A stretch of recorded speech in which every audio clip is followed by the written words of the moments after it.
Good evening and welcome to this evening session with the wonderful TM Krishna, who has generously agreed to be with us this evening. I'm Mamta Sagar. I welcome you on behalf of the creative writing program at the Srishti Manipal Institute of Art, Design and Technology. This particular event is part of general studies course called sightseeing. The course sightseeing actually introduces students to the historical junctures, site specificities, creative interpretations, and documentations. Students will be familiarized with poetry, politics, and lives of Subramania Bharati and Mohammed Iqbal, two very important poets from the Indian national movement. Students will identify a site of their choice and construct narratives around it based on the poems that they have read by Bharatiya and Iqbal. And they also work towards transforming this particular site into an imaginary plot that hosts incidents, meetings, happenings, memories of time and people they come across in the poems. Site narratives will be inspired by poetry and politics and lives of Bharatiyar and Iqbal. By the end of the course, students will recreate the site into a graphic narrative, animation, painted scrolls, illustrated storybooks, photo narratives, etc. And it was very important for us to talk retalk, rethink about nationalism and patriotism. Every every juncture of time, we have seen poetry as part of the movements, diverse socio-political movements, and therefore our students have also written a few patriotic poems as part of their assignments and constructed stories around that. And therefore, I requested TM Krishna to please be with us and help us realize more around this through Bharatiyar and Iqbal. And how can I introduce Krishna? TM Krishna is a very well known person. He doesn't need any introduction. But as a formal few words, I would definitely like to say that he is one of the finest Indian classical vocalist, writer, activist, and who is extremely active and sensitive to our times. And we already have given his bio. Krishna is a Magsaysay Award winner, and he's recognized by Magsaysay Award, and also Indira Gandhi Award for National Integration, and V. Arvindakshan Memorial Award for connecting Carnatic music with the common man. His Sebastian and Sons, everybody has to read. It's been translated into many Indian languages now. One of the finest research and a take over caste, art, text, culture, and people in common. Now I invite Krishna to please take over and help us. I would like you to help me. I mean, I can't just take over. Let's do this together. Thanks, Oh, Mamta. all right, yes. Okay, I just want to start by saying, first of all, thank you very much to Mamta, to Srishti, and for all of you for attending this session today. I'll start with a few confessions. I'm no authority on any of these people, far from. But please, Bharati, I have a musical connection. With Iqbal, it's far less. That's the truth. Of course, we know one or two songs. But still think that there is a connection. And we'll try and explore. I will try and explore what connections could be there, what aren't there too. Because as much as we try to connect, I think we often also don't try to disconnect. We always want to connect. We don't think of maybe there's a disconnection. It's not a positive or a negative statement. It's an observational statement. So maybe there will be some lines of that in today's conversations and singing and etc. So I want to start with that caveat. And I also want to say that, I am intrinsically a person who's very nervous about any identity. I'm always, I have a great trepidation towards identity. So whenever these words nationalism and patriotism appear, they appear with a lot of doubts in my head. Even when I use it, forget about when I read it. So it's always about what is this I'm feeling? What is this am I seeking? Because irrespective of what my intellectual position is, there is still something I'm feeding off, something I'm feeling with, feeling for. And there is the past and the present and the future in that feeling. It's amazing how we don't recognize time in feeling, because every feeling has its past and it has its present and it also has its possibility of the future. So when I feel that texture of nationalism, and I want to use nationalism in a slightly wider context, and it could probably come through the songs too, is what is this that I'm seeking from my past? What is it that I feel it provides me in my present? And what is it that it's guiding me towards in the future? Is always something that hangs over my head. Whenever I even sing, and here is where my only connection to this session is music. If you ask me, if there's anything that connects me to the session I can speak with confidence about, is music. Krishna, Yeah. my intention of bringing you into this is, one is music, yes, as you said. The other one is the way you are responding to the times. I would also want you to please. Sure. No, that will come in. That will come in the today's discussion for sure. Or you can intervene at any point of time, and you can push me towards that direction. I will remove pinning on me. It's you now. Oh, okay. You can say, yeah, that you can do, but you can always come in and disturb me at any point. So music is one of those fascinating things, and it has always been, irrespective of the culture of the location or the land, such an integral part of any identity creation or any seeking for identity. Whether it's religious identity, whether it is ethnic identity, whether it is drawing borders and creating a nationalistic identity. It's always been such a powerful tool. Now, I don't want to compare music with painting or with plastic arts or make that, but the question that always is, why music? Why is that tune still in your head? Why is a song still ringing, and why does that song bring in memories of so many interesting things? I mean, anybody who doesn't live in India listens to a song from the Indian tonal palette, and there is this draw from the heart that will just drag you, right? What is it? And I think that one of the things that make music unique is it entirely rests on memory. Let me clarify this even more clearly. I sing a song for you today, or I sing a line. It's come and it's gone within 30 seconds or 1 minute. It's gone. It doesn't exist in front of you. You can't keep looking at it. You can't feel its physical presence. You can't touch it. You can't embrace it. You can't smell it. Nothing. It's like this mystical body that comes and goes. But where does it stay? It stays only in your memory. And this permanence of memory is what makes music uniquely different from the other ways of expression. You can, we call this something called the earworm, right? The song, that line that stays in your ear.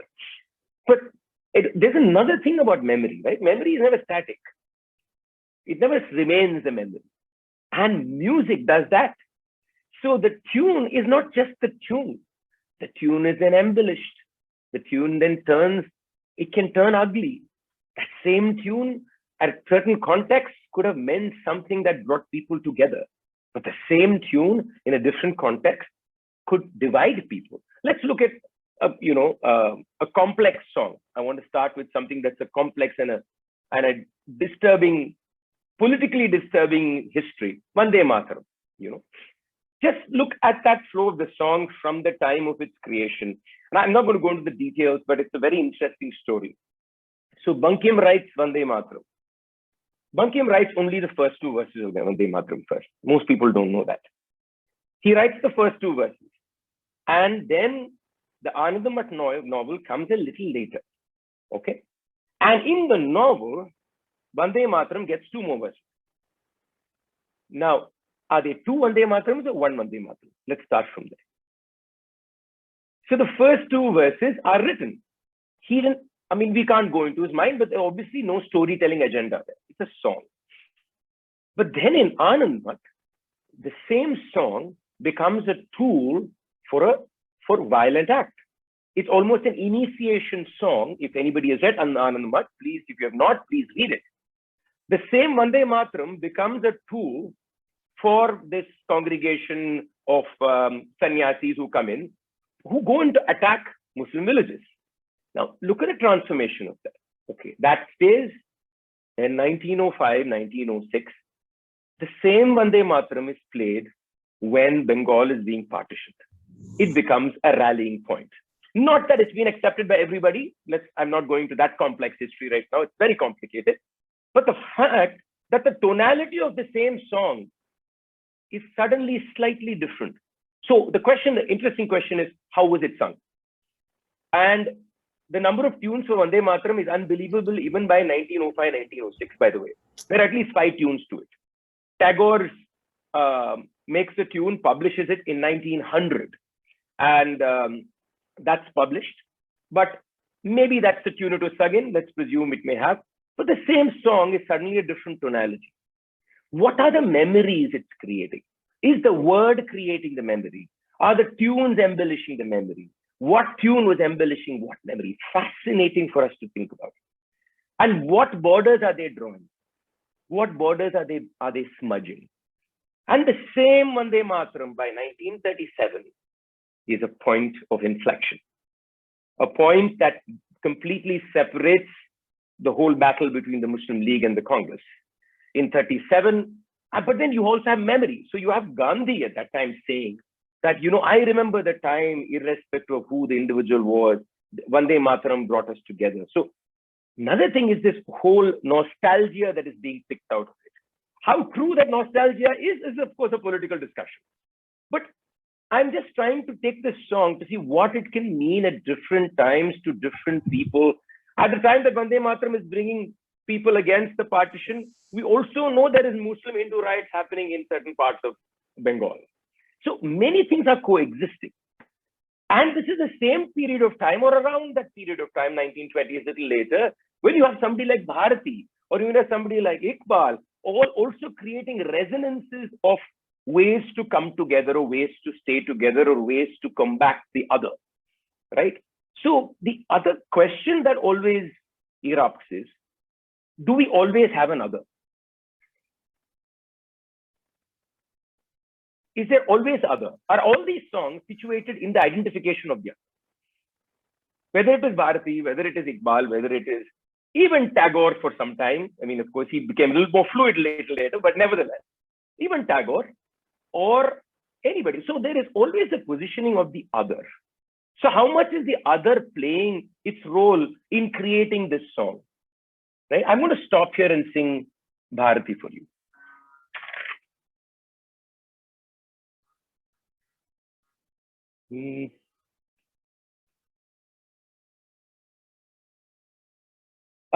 There are many songs of Bharati that have the resonance of this land and celebration of freedom, celebration of the land, many things. I'm going to take one song, Parukulle Nalla Nadu, Engal Bharata Nadu. There are 2-3 tunes for it as always, but this is a tune that I think. And for those who don't know Tamil, he basically is saying, this is a land of knowledge, this is the land of giving, this is a land of music. So there is this euphoric celebration, or positive euphoric celebration of this land of greatness, right? And that is somewhere a very important way of bringing. But I also want you to listen to the music along with it. Yes. I think there are many verses. Usually we sing about 2 or 3 verses. I'll just sing 2. Parukulle nalla naadu பாருக்குள்ளே நல்ல நாடு பாருக்குள்ளே. Can you hear me? I probably need to wait. பாருக்குள்ளே நல்ல நாடு பாருக்குள்ளே நல்ல நாடு எங்கள் பாரத நாடு.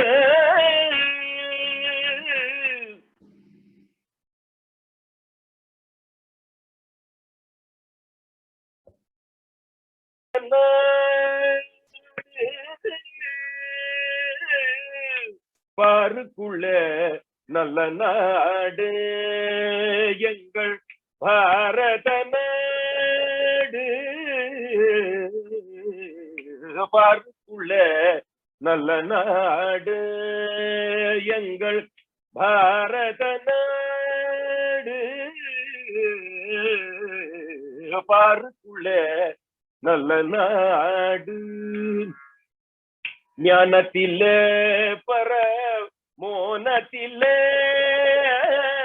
ஞானத்திலே பர மோனத்திலே உயர் மனத்திலே அன்னதானத்திலே ஞானத்திலே பர மோனத்திலே உயர் மனத்திலே அன்னதானத்திலே கானத்திலே அமுதாக நிறைந்த கானத்திலே அமுதாக நிறைந்த கவிதையிலே உயர்ந்த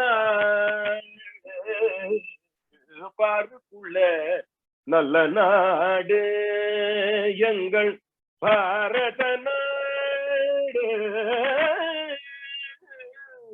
பாருக்குள்ள நல்ல நாடு. வீரத்திலே படை வீரத்திலே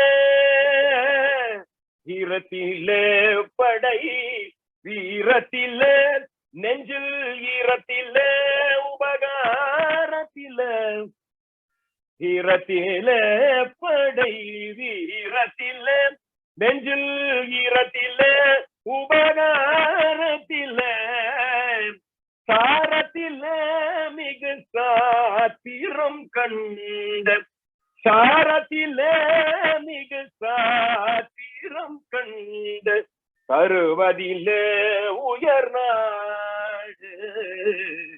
பாருக்குள்ள நல்ல நாடு எங்கள் பாரத நாடு. பாருக்குள்ள நல்ல நாடு பாருக்குள்ள நல்ல நாடு பாருக்குள்ள நல்ல நாடு.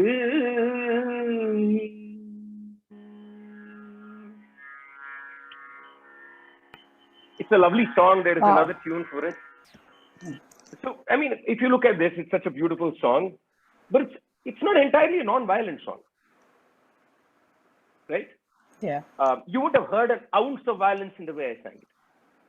So that's an interesting thing. What does the music do and what does the lyrics do here? So when I say, I mean, violence in the conceptual idea, Dhirattile, Padai Veerattile. So when he say Padai Veerattile, he's talking about the courage of the force. Dhirattile, Padai Veerattile, Nenjil Eerattile, Upagarattile. I mean, Nenjil Eerattile is a classic Tamil expression, but Dhirattile, Padai Veerattile. So where is force and what is the role of force? And what is music doing to the idea of force? Did you hear force differently? Does something else happen to the notion of a Padai Veeram when it is sung rather than I explain? Is it a different sensibility in nationalism? It's a very curious question, right? Is it not as violent when it is sung in Jaunpuri? Is it a different sense? I think these are all important things to explore because we are talking about the musicality of this piece. So please remember one important thing. All great poetry cannot be sung. There is great poetry that can be read. There's great poetry that sounds awful when sung. There is ordinary poetry that sounds incredible when it's musical. There's all these possibilities. What makes somebody like Iqbal or Bharati important is there is music in their lyrics automatically. You actually can pick up Iqbal or you can pick up Bharati, pick any page and you can sing it.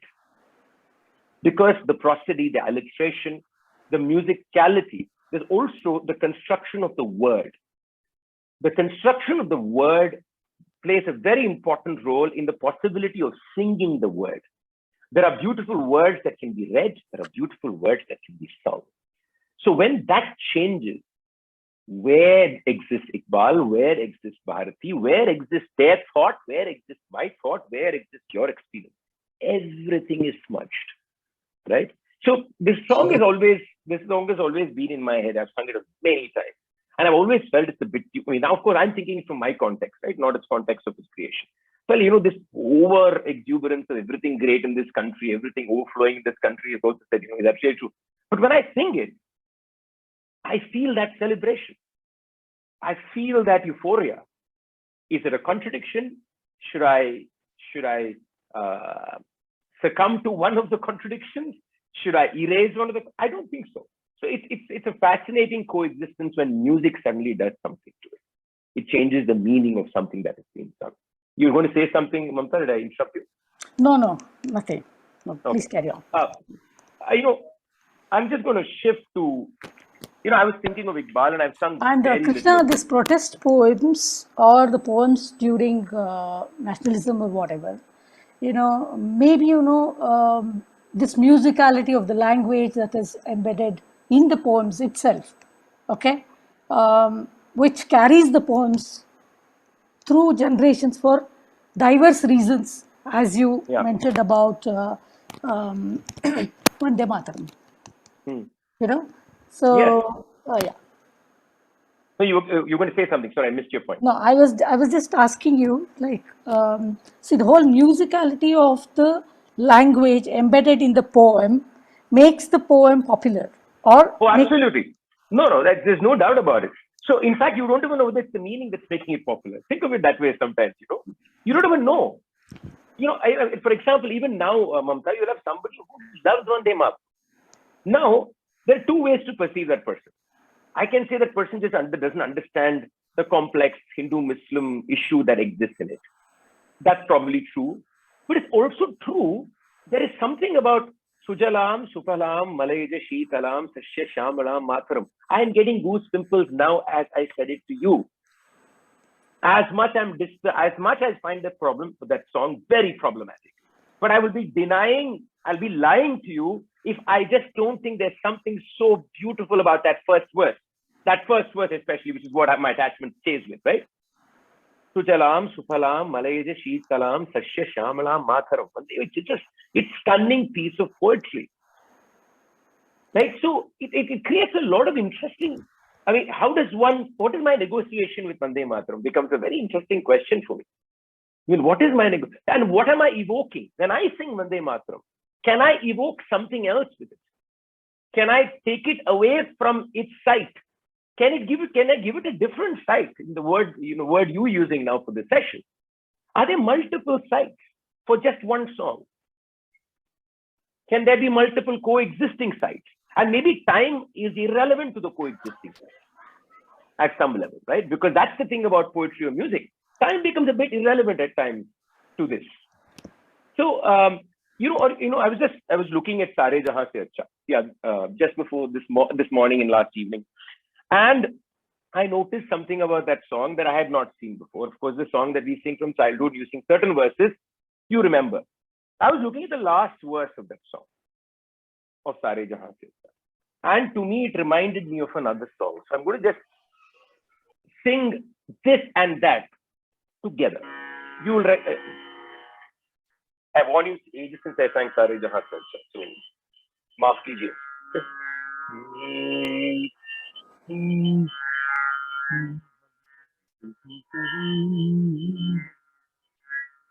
सारे जहां से अच्छा तुम दोस्ता हमारा साथ सारे जहां से अच्छा, हिंदुस्तां हमारा हमारा सारे जहां से अच्छा। हम बुलबुले हैं इसकी, ये गुलसिता हमारा हमारा सारे जहां से अच्छा, हिंदुस्तां हमारा, हम बुलबुले हैं इसकी, ये गुलसिता हमारा हमारा सारे जहां से अच्छा। इकबाल कोई महरम अपना नहीं जहां में, इकबाल कोई महरम अपना नहीं जहां में, मालूम क्या किसी को दर्दी दर्दी निहा हमारा हमारा सारे जहां से अच्छा। इकबाल कोई महरम अपना नहीं जहां में, मालूम क्या किसी को दर्दी निहा हमारा हमारा सारे जहां से अच्छा। Oh, this is a very interesting verse in the entire song. And I'm going to sing another song where I felt there is an interesting resonance here in a different context, and you may have not recognized this part of the song. I will place it in context after singing it for you, and then I'll probably bring myself in at some point. But let's look at this.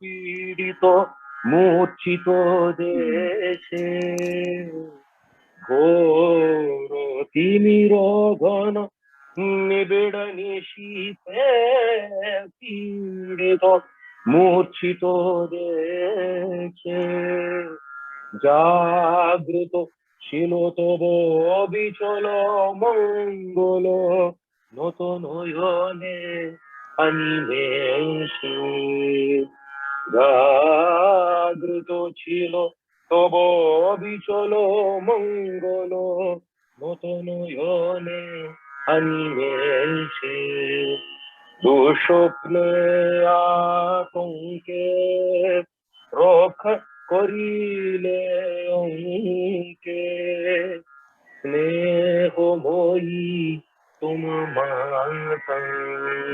This is Tagore, and this is part of Janagana Mana, the song. Most people don't know these verses. These are the verses that were not included in the anthem. And I think that there is a resonance here between Iqbal and Tagore, which is very interesting. First of all, of course, the way Sare Jahan Se Acha begins is of course not just can be, is also an identification of a land. There is a certain geography to it, there's a certain culture to it. However expansive that word culture can be used, but there is an establishment over there. Okay. Now, but when he moves to the last verse, it's almost like he's smudging it for me. Like somehow he's smudging even that concept. When he suddenly says, for example, who is he? When he says Iqbal, who is he writing it? He's writing an individual, or is it just a person within a certain area? Right? So he says, and then he talks about this intimate friend. Muharram is this intimate friend. He says, there's no intimate friend. There's pain. Everyone, and he's addressing everyone who's oppressed, who's suppressed. So where is the watan? Where is the land there? Is there a land there? So I think this is an interesting complication to bring into the idea of nationalism, even if these songs have played this idea of bringing unity and identity. There is a certain liquidity in that, even in the poet. That ultimately it is not exactly, yes, it is a land, I accept it is a land, but it's also just about people. There's nobody to understand my pain. There's nobody to understand what is happening to the oppressed. And the oppressed can be anywhere, it can be any person, it can be any land. And Tagore does something very similar in Janagana Mana. He's again talking about the darkness of the night. Ghora timiro ghono nibida nishite pidito murchito deshe. Now, deshe is country, but deshe is land. So again, he's talking about this feeling of darkness, the feeling of oppression, the lack of any friend, any intimate friend. Not having your innermost garment is what Iqbal is saying. But isn't that such a beautiful expression, right? Your innermost garment is your most intimate friend. It could be just yourself too, it need not be another person. So it's fascinating for me of what is happening to nationalism here, what is happening to patriotism here, what is happening in the song, what is happening in the melody of the song. And in a song like Sare Jahan Se Acha, the melody is kind of repetitive. There's another interesting thing. The same melody can give you different evocations. So there are some, these are very interesting spaces for me to look at. Sorry, Mamta, you're going to come in at some point. Actually, you already have a video which I've shared in the class where you talk about this national anthem, which has not been sung. Okay, I have. Okay, and so my students are familiar with that. Okay, that's great. So yeah, because when I encountered that part of the anthem, to me, the whole idea of that it really didn't matter whether he was talking about an Indian context or not. It may be the anthem. That became kind of irrelevant at some point. It's a conceptual idea. And then what happens to that concept when I sing? For example, when I sing, what am I feeling? And I can tell you, I felt different things at different times. So when I sing Ghora Timira Gono, or when I sing even the last verse when I sang of Iqbal now, what am I feeling? What am I communicating with? What am I communicating as? All these things become very smudged areas. And I think that's one incredible aspect of music, is it can smudge many things that even the word may not, because the word has sometimes greater baggage than the melody. I'm not saying melody doesn't have baggage. I'll be careful when I say it, but the word does carry greater baggage. And sometimes melody turns it on its head, can completely turn the feeling of that word and loosen it from its baggage. Then there is a certain freedom that comes from it. So she wanted to also me to speak about my own experience, but I want to bring one more song of Bharati here, and then I will speak about a few experiments, a few ideas. Perfect. There's another song of Bharati which which actually came in a movie. Many songs of Bharati came in films, which I find very interesting. One word he uses. Endru thaniyum inda sudandiradagam, endru thaniyum inda sudandiradagam, endru madiyum engal adimayin moham, endru madiyum engal adimayin moham. This is an incredible phrase, and it's the whole idea is endru thaniyum inda sudai. When will the thirst for freedom be quenched, is what he's saying. And then he says endru madiyum engal adimayin moham.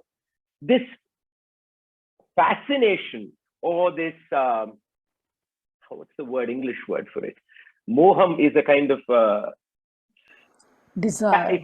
Desire. It's desire to be oppressed, or desire to remain in a position of being oppressed. When will that break? Is what he's asking. And to me, I've always found that to be just such an incredible expression. And it's got to do probably with many of us, with many people. And it does not have a border. It does not have an identity. Because, in a way, if I have to use a very sociological word, he's talking about agency. If I have to use that word, right? That's what he's talking about. He's saying, when are we going to have the agency, or when you get the agency to not remain in status quo, right? So this is another song. I just want to bring those two lines because I've always been fascinated by that expression. Because you can misconstrue it if you want, but I think it's such an important word that we use to be, our desire, or to be in the delusion of submission, if you can say, the delusion of submission in some way. So, my own journey has been along with with work of many other people. It's nothing I could have done alone. And I want to here bring in Ashoka, because that's a project that has been quite close to my heart. And in a way, Ashoka becomes very close to this idea of nation, an idea of what this country is, and a person who was posited into a top role conceptually when we became an independent country. In a way, we chose his emblem. He was constantly recalled. Of course, Nehru recalled him a lot. So if you go to the Constituent Assembly debates, you will see Ashoka come again and again when you talk about the flag or Ashoka Chakra. You see you see Nehru remembering. So, I, like most people, had not read much about Ashoka. It's those 2-3 pages that you read in the history textbook.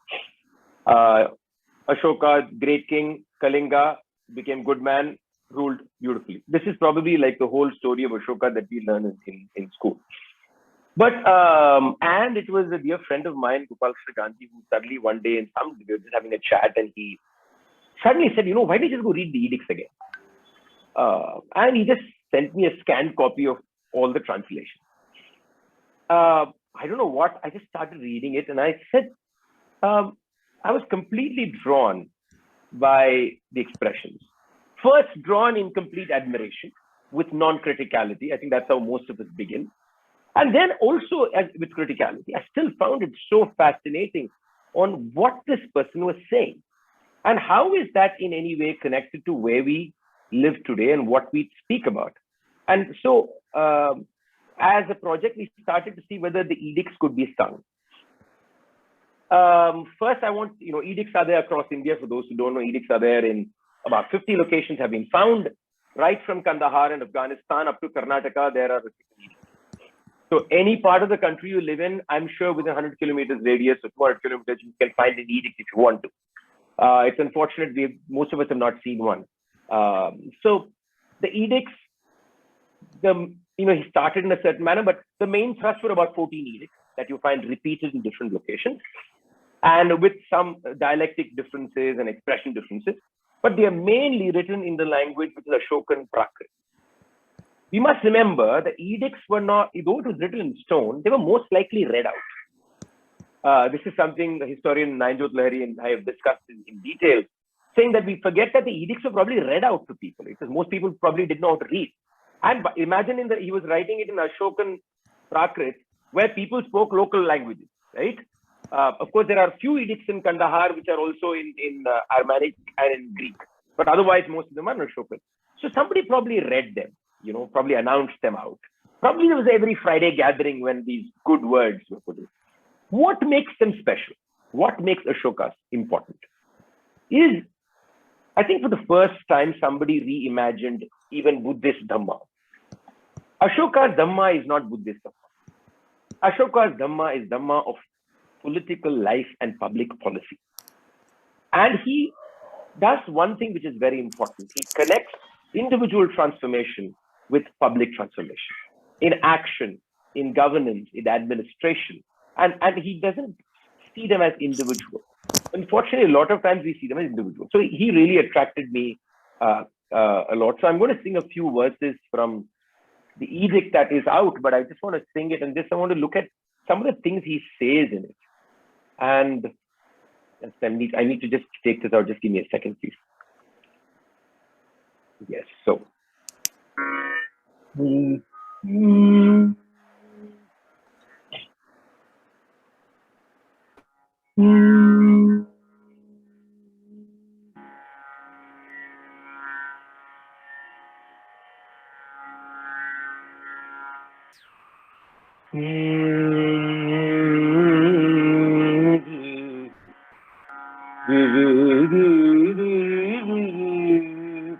I won't sing the entire thing, but I'll sing a couple of lines here and there, and then talk about them and talk about the music in them and what was my journey in it.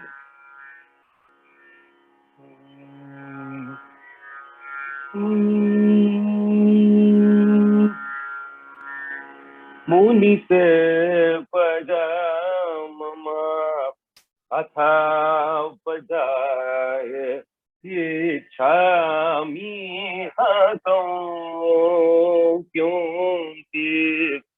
Let's look at the artistic difficulty here. I was singing a language that nobody has ever sung. I had no idea how to pronounce Shokan Prakrit. So just remember another thing here. The politics is one, but how does it aesthetically transfer into something is completely different. Sometimes they're at odds too, right? So I had no musical reference to know how Munise Paja must flow as a language in music. I have something for Iqbal. I have a history for a memory recall for Iqbal or for Bharati. For edicts, I have nothing. So it took me 2 months of I just said the words for 2 months. I didn't sing them. I just said them for 2 months before I even ventured trying to sing them for the first time.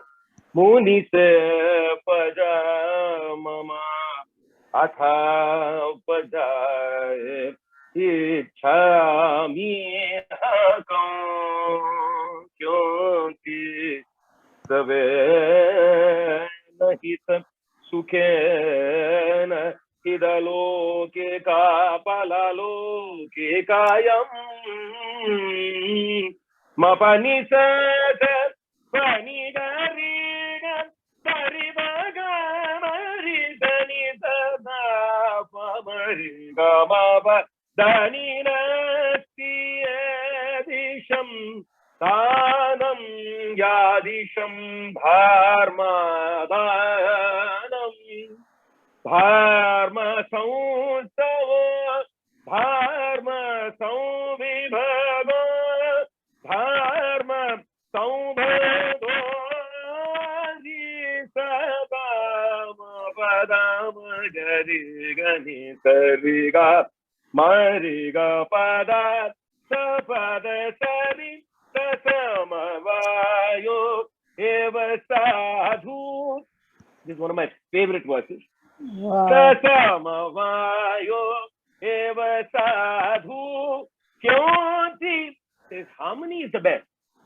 But what is harmony? Kyunti. Dhammam Srunaru. Listening to reflections on Dhamma. Dhamma can be taken as justice. I take it as justice here because it's public policy. It could be righteousness, just goodness.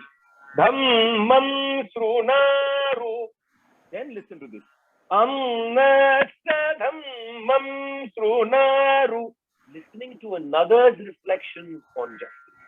Then Annam Annasta Dhammam Srunaru Susum Serata.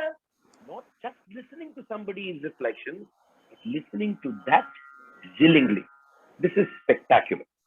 Wow. And if you look at the lyrical structure, it allowed me to do something like almost like a prasayati. We of course, we worked with Naresh Kriti, a scholar, and I worked with him. Said, yeah, I was about to ask you, why did you arrive at this kind of rendition? So what we did is we used the lyrics and we realized that some of the lyrics allowed you to play with them. So you can just say Tasamavayo Eva Sadhu Kimti Dhammam Srunarucha Susum Seracha. That's fine. Nothing wrong with it. But then if you break it, it becomes Tasamavayo Eva Sadhu Kyunti Dhammam Srunaru Annasya Dhammam Srunaru Annam Annasya Dhammam Srunarucha Susum Seracha. This allows you then to expand meaning. Actually, it is a musicality in the lyrics that has allowed me to expand the meaning, not the meaning itself. If you look, it's a construction that has allowed me. So it's almost like I'm allowed for a progression of alliteration over there. But just look at that possibility. Harmony. What is harmony? Listening to reflections of Dhamma, listening to another's reflections of Dharma, listening to another's reflection of Dharma willingly. So this is all this is. So sometimes the poetry may be a line, but the meaning can be expanded because that line structurally allows you to do something, not necessarily in artha. So that leads to what is artha, of course, becomes then a very complicated question. I'm not going to go there because that will be another session for an hour. So where does the artha lie, right? So that becomes a thing. So, but in this, when I tuned it, now, was I thinking of the meaning? Answer is no. Very honestly. I didn't think and maybe you were also thinking about recital where people listen to it? No. Actually, I'll tell you how we tune. It's intuitive. There is intuition there. You take a song, you look at it, and you will sing it.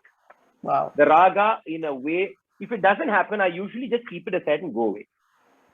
I come back after 2 days and I'll pick it up again. Of course, for 2 days, it's running in your head. There's some subconscious operation happening which you don't recognize. But there are days, for example, Munise Paja is in Kapi now. I first tuned it in Devagandhari. That was my first tune. I tuned it and I left it for about 10 days. I didn't do anything with it. The other thing about engaging with any of this is sometimes not doing anything. Yeah. Sometimes don't do anything. Just don't do anything. It's one like just leave it. Let it be. It will be there in your head. So I came back to Munise and I picked up the Sahitya again and I sang Munise. I sang it and I just said, that's it. Okay. And so many times, most people who tune will tell you that they are not immediately trying to say, this has this meaning needs to be communicated in this fashion, these ragas will work. No, I'm not saying that does not happen, but I always found that the most natural tunes happen when you're not thinking about it, but it's the words, when you utter them, they come out musical. That's when it just sits. And then you don't need to do anything with it. It just comes. And I think the greatest composers happen that way. Of course, you then work on it. You probably make changes. Those are of course there. I mean, nobody is just leaving it. But the intuition and the inspiration is just from reading the sound. Reading the sound. That's probably the best way to put it. Yeah. It's reading the sound. Yeah. Sorry, I'm just going on and on. I won't stop. No, please go. Please go ahead. Please go ahead. Okay, I just want to you wanted me to speak about Hum Dekhenge, so I'm going to talk about that. I wanted, because I want to introduce you to another Tamil song from a different poet before I go to Hum Dekhenge, and then maybe we can take questions. This is an interesting song that I chanced upon. So I went to Sri Lanka in 2000 and war ended in 9. I went there in 10 for the first time. I don't know how many people have heard of this scholar, politician, Neelan Tirichelvan, who was unfortunately assassinated also. A very, very great democratic figure in Sri Lanka. And it was his memorial concert. And I was in Sri Lanka. And I was looking, and the kind of theme was building bridges because it was just after the war. So I was looking at both Sinhala poetry and Tamil poetry and see, what can work. And a friend of mine sent me this poem written by this person called Tara Bharati. I had not heard of Tara Bharati. I didn't even know who the person is. I knew nothing. In fact, historians heard me sing and said, where do you get this song? And that song has a resonance to this entire notion of nationalism and borders. And I'm going to just read it. I'm not going to sing it for you. நாடு விட்டு நாடு நதி நடந்து போனதென்று நாடு கடத்தியதுண்டா நதிகளை எவரேனும். Now, because a river went from one land, one country to another, do we நாடு கடத்தியதுண்டா நதிகளை எவரேனும்? Has the country kidnapped the river? It's not possible, right? And then he goes, வேற்று நாட்டு பக்கம் வெளிதாண்டியதென்று காற்றினை யாரேனும் கைது செய்தென்று. Has anybody, because the breeze came across the border fences, had anybody arrested the breeze? Yeah. And then he goes on to say, மேலூரில் ஒழிந்து விட்டு கீழூரில் பெய்ய வரும் சூழ் மேகத்தை எல்லை சுவர்கள் தடுத்ததுண்டா. The rain clouds that come from the higher mountains to the lower hills, has anybody, any wall been able to stop the rains that come from the mountains to the hills and to the plains? எல்லை மரங்கள் அண்டை நாட்டு நீர் குடித்தால் வில்லங்கம் செய்ததென்று வேர்களையா வெட்டி விடுகிறோம். So if there is a tree in the border and its roots are going across, do we say that it is done, it is spy work, it's been a spy for the other country and cut the roots away? We don't do it. And then he goes on to sum up saying, ஏந்துக்கு இதுவென்று எண்ணுவதேன் N Thozha. Why do you think this is my territory? Why do you think this is my territory? It's all public. It belongs to everybody. This is a fascinating song that I then started singing, and I just thought I should introduce this song in this context because it's a fascinating interpretation of what we are discussing today. I will now sing and talk about Hum Dekhenge. Hum Dekhenge is actually there are two songs that I want to just bring out here. Give me a second, please. Yeah.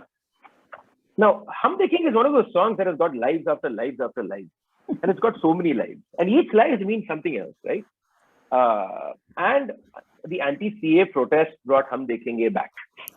And it brought it back I would think in a completely new way. What it meant at that moment of time in the context. And I sang Hum Dekhenge at Shaheen Bagh in Delhi. And I want to tell you one interesting thing. So I sang Hum Dekhenge in 4 languages. So now I think it's Hum Dekhenge in multiple languages. Of course, Mamta has done the Kannada version of it. And Mangai did the Tamil version. I'm not sure who did the Malayalam translation. I don't know. Mamta, do you know? I don't know. I've still not found out. Tamil translation, it was very strange, when I translated it into Kannada, so I changed a little bit when that, and Mangai did it based on Kannada translation. Correct. So I have a question. Which is the original? No, there is no original for it. What is the song is the original. Because for me, it was the Vachana movement which helped me bring in, tweak certain lines. No, exactly right. So I mean, I don't even know whether we should call it tweak. I mean, what are we doing? So that's the whole. What is the sensibility? So translation itself is a fascinating idea. What are the sensibility coming into each time the word moves from language or the idea moves from language to language? Yeah. There is a language sensibility, there's a cultural sensibility, there's a contextual sensibility, and every one of them are kind of interplaying. And I don't think you can actually pinpoint on some specific thing that is doing its job in that sense. And the best part of these things are, this must have happened during the nationalist movement as well. After somebody writes something, it goes away and everybody claims it. Then, the person who has translated or written need not, in the sense, it just moves beyond that person. Correct. That happened with Hum Dekhenge, all the translations. Yes, with all, and they're all songs by them. But a very interesting thing, I'm singing it in Shaheen Bagh, where I can assure you, probably expect some of the Malayali young students there and maybe Tamil young students there. None of the women sitting in front of me would have understood one word in Malayalam or Tamil or Kannada, but they understood the entire song. Yeah. So there's whether they knew the actual lyrics, I don't know, but they knew the sound of the actual lyrics. Yes. Now, how is that sound translating in a new body? It's very interesting. What is it evoking? So the moment that, the first verse, I sing it in Hum dekhenge,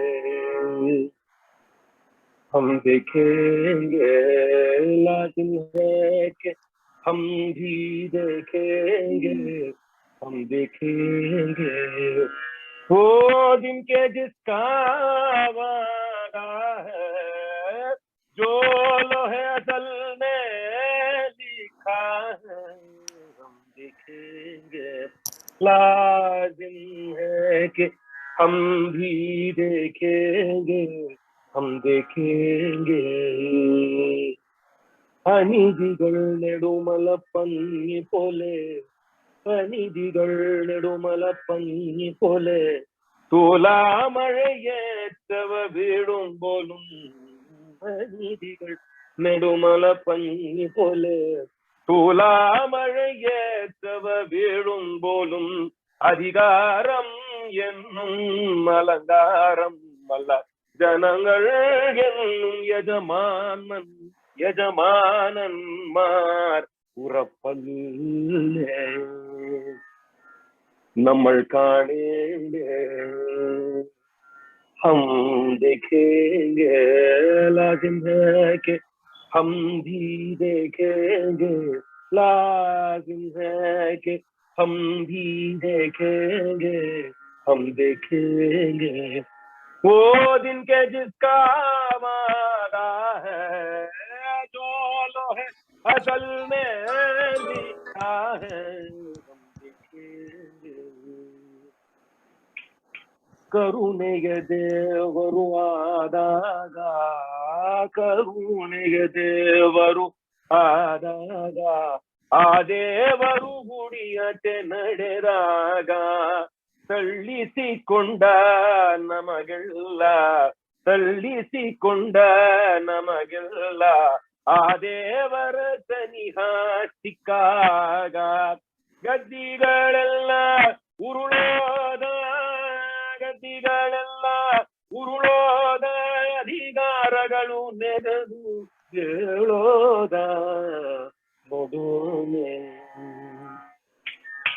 ಗದ್ದಿಗಳೆಲ್ಲ ಉರುಳೋದ, ಅಧಿಕಾರಗಳು ನೆನೆದು ಹೇಳೋದ ನೋಡೋನೆ. ನಾವು ನೋಡೋಲೆ ಲಾಜಿಂದೇಕೆ ಹಂಬೀದ கேங்கே நம்மள் காடேண்டே, ஆண்டவன் பெயரே நிலைத்திருக்கும், அது மறைந்திருக்கும் எங்கும் நிறைந்திருக்கும். ஆண்டவன் பெயரே நிலைத்திருக்கும், அது மறைந்திருக்கும் எங்கும் நிறைந்திருக்கும். காட்சியும் அதுவே காண்பதுவும், உள்ளொளியின் உண்மை முழக்கமாகும், உள்ளொளியின் உண்மை முழக்கமாகும். அது உன் உள்ளே என் உள்ளே படைப்புயிர் எல்லாம் எழுந்து நிற்கும், அதில் நீயும் தான் நானும் தான் பார்ப்போமே. ನಾವು ನೋಡೋನೆ നമ്മൾ ಕಾಣೇಂಗೆ, लाजिम है कि हम भी देखेंगे वो दिन के जिसका वादा है,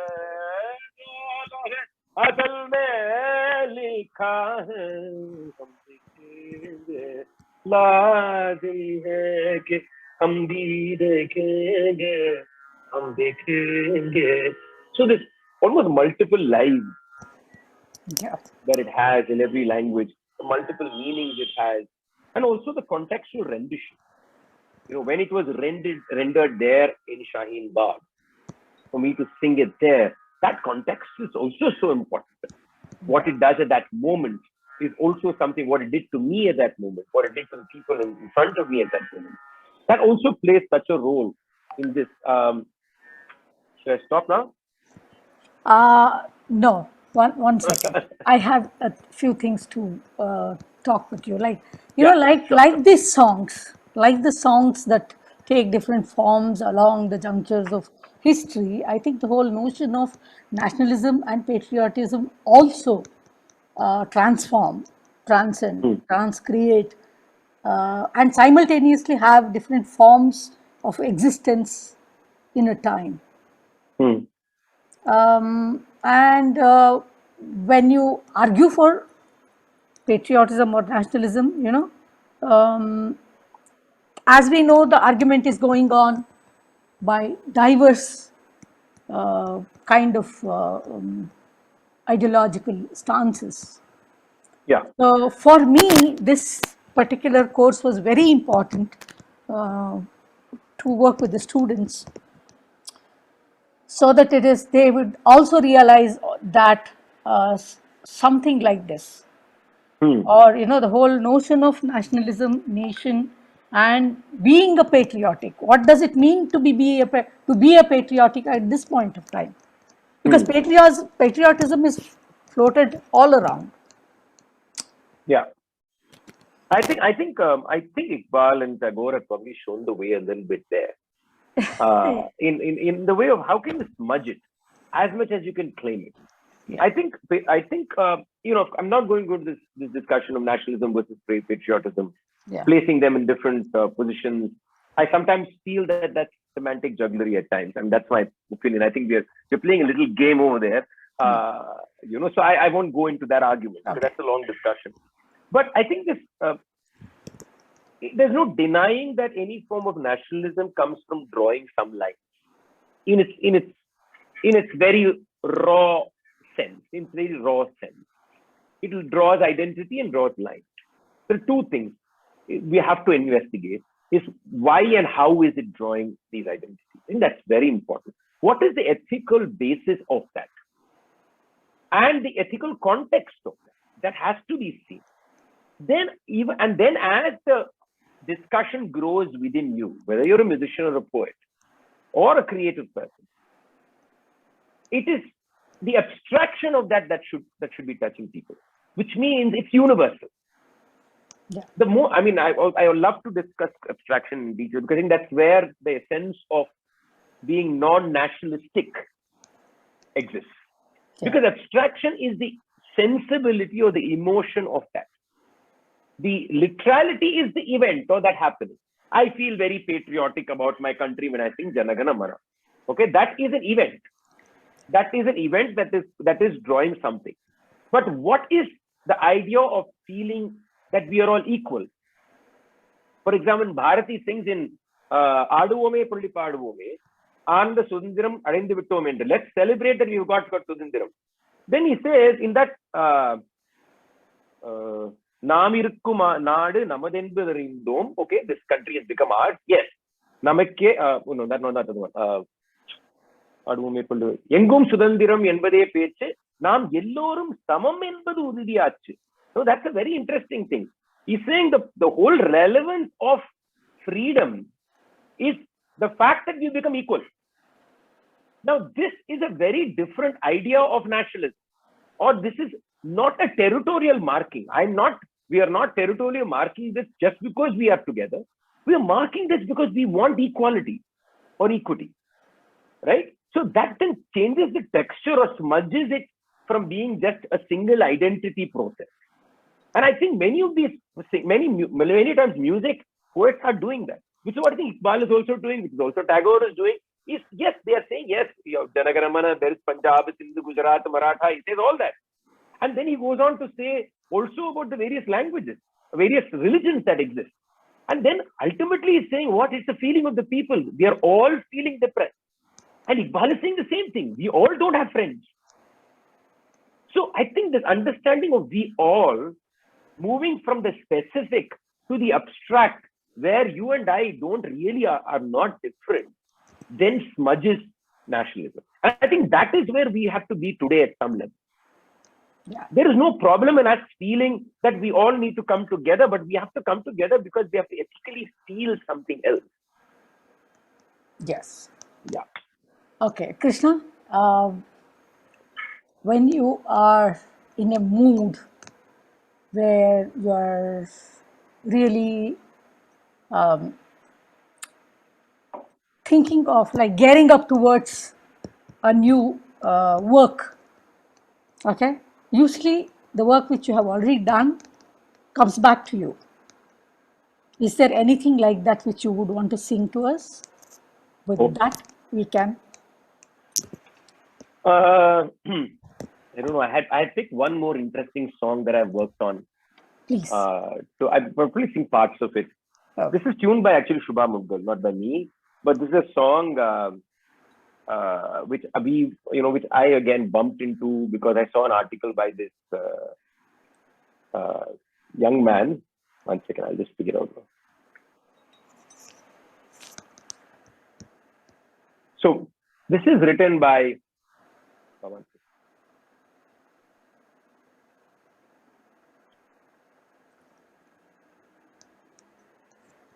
So this is written by Hafiz Jalandhari. For those who don't know who Hafiz Jalandhari is, he is the person who wrote the lyrics for the national anthem of Pakistan. Now, to me, he has written one of the most beautiful songs on Krishna that I've ever heard. And I bumped into this song years ago, like 4-5 years ago. And Shubha tuned it for me. Asked Shubha to tune it. She did it many years. I never touched it for years. Finally, last Diwali, when this whole question of who does Diwali belong to was being spoken out in this country, and this horrible, violent offensiveness about, linguistically and in religion, marking Diwali in some manner, like, literally marking Diwali is probably the best expression without going to the crudity of it. I just thought I should sing it. And I think it's a gorgeous song. It's gorgeous song, and Krishna just comes out beautifully. I think it's a very interesting idea. Again, it challenges many things. Music does something to it. The poetry does something to it. And it is an interesting intervention for yourself. And I want to say something, sir. As an artist, as a person, why do I do this? You don't do this so that it becomes famous. And it's important to say this in this day and age, because everything is about virality. Now, it's not about, you don't write or you don't sing these songs. I don't do an Egypt project. I don't think I'm making it or anything else that I do because I want this to become viral. You just do because you're responding to it. In a way, there is something that you're doing for yourself at some level, right? And you're sharing it. 5 people may hear it. Nobody may hear it.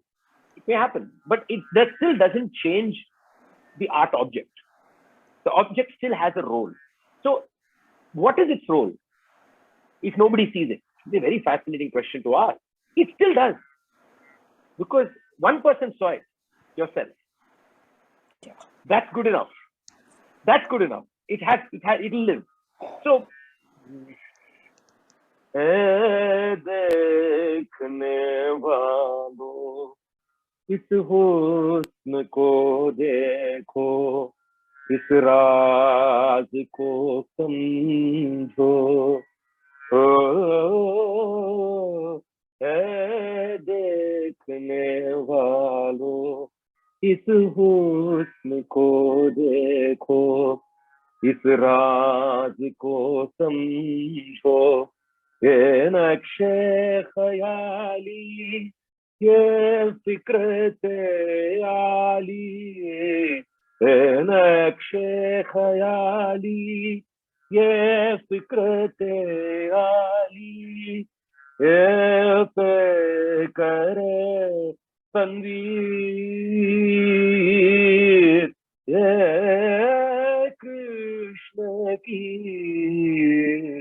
तस्वीर है, देखने वालों इस हुस्न को देखो, इस राज को समझो, मानी है कि सूरत, सनत है कि फितरत, मानी है कि सूरत, सनत है कि फितरत, जाहिर है कि मस्तूर, नज़दीक है या दूर, ये नार है या दूर, दुनिया से निराला ये बांसुरी वाला, दुनिया से निराला ये बांसुरी वाला, गोकुल का ग्वाला, क्या शान है वल्ला, या क्या है वल्ला, बूत खाने के अंदर खुद हुस्न का बूतगर बूत बन गया आकर, बंसी में जो ले है नशा है नामे है, पूरा लाइन, बंसी में जो ले है नशा है नामे है, कुछ और ही शय है, एक रूह है रक्सान, एक कैफ है लरज़ान, एक अक्ल है मैनोश, एक होश है मदहोश, आजा मेरे काले, आजा मेरे काले, भारत के उजाले, दामन में छुपा ले, I'll leave it right there. Wow, thank you so much. Thanks a lot, Krishna. So it was amazing. I would now like to open this floor for first for the students from this class. Uh, please raise your hand if you have to interact, ask, say something. Students from sightseeing, can we have you please?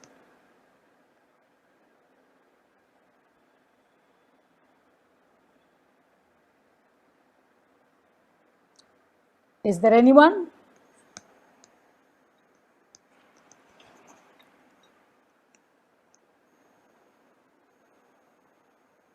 Okay. I can see many of you.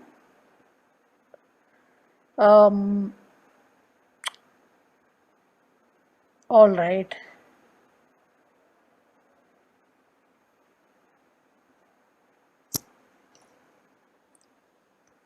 Anybody from sightseeing wants to ask or share or talk or say anything in this session? Otherwise, I'll open this floor for a conversation with the audience. Yeah, it's open for the audience now. Please raise your hand. Yes, Sriram, you can switch on your camera, please.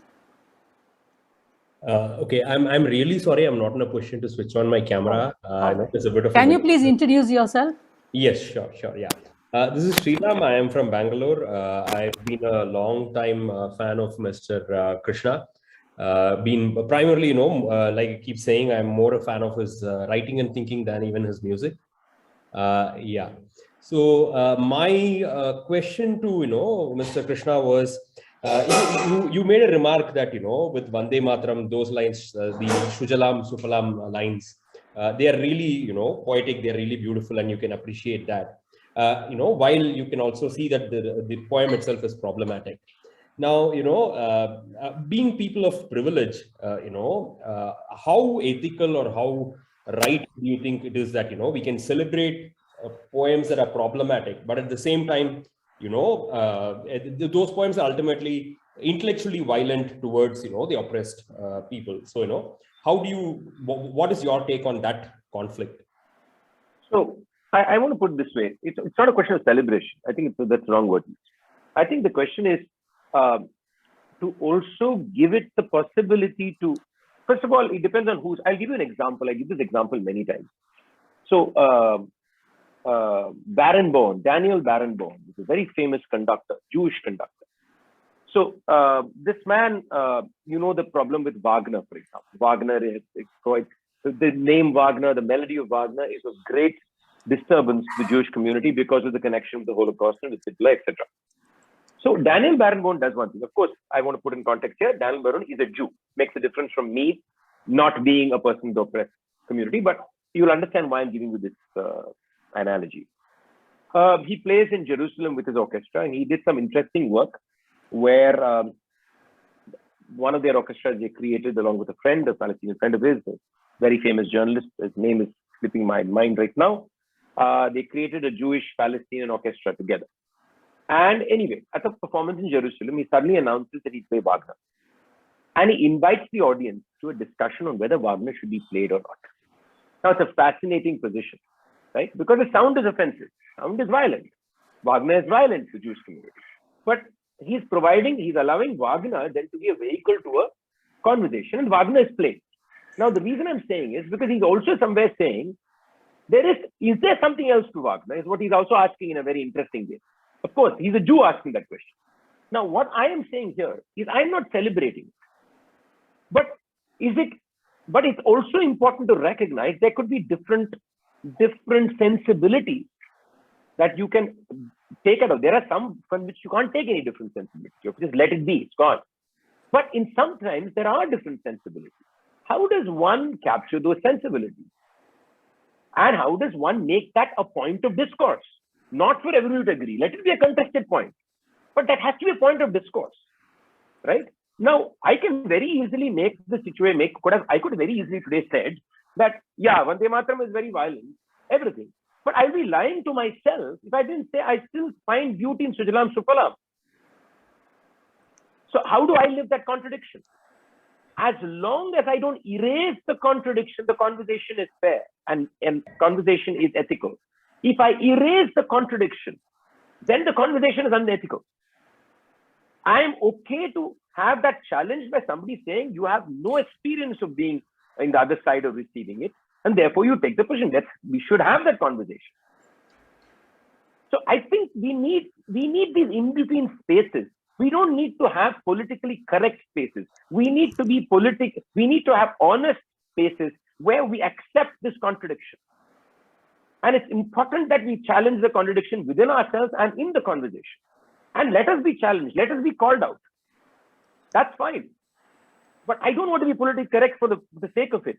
Sujalam, Sufalam, Malin, Shitalam does do something to me. How can I deny that feeling? I don't need deny it, but I can say it's ugly too. How am I going to coexist with that? That's the challenge for me. That's the challenge for me. And I may never resolve it. So be it. Thank you. Thanks. Yeah. Anyone else? Here? I'm grabbing a bite, so sorry about it. Huh? If you see me munching. Please. Yeah.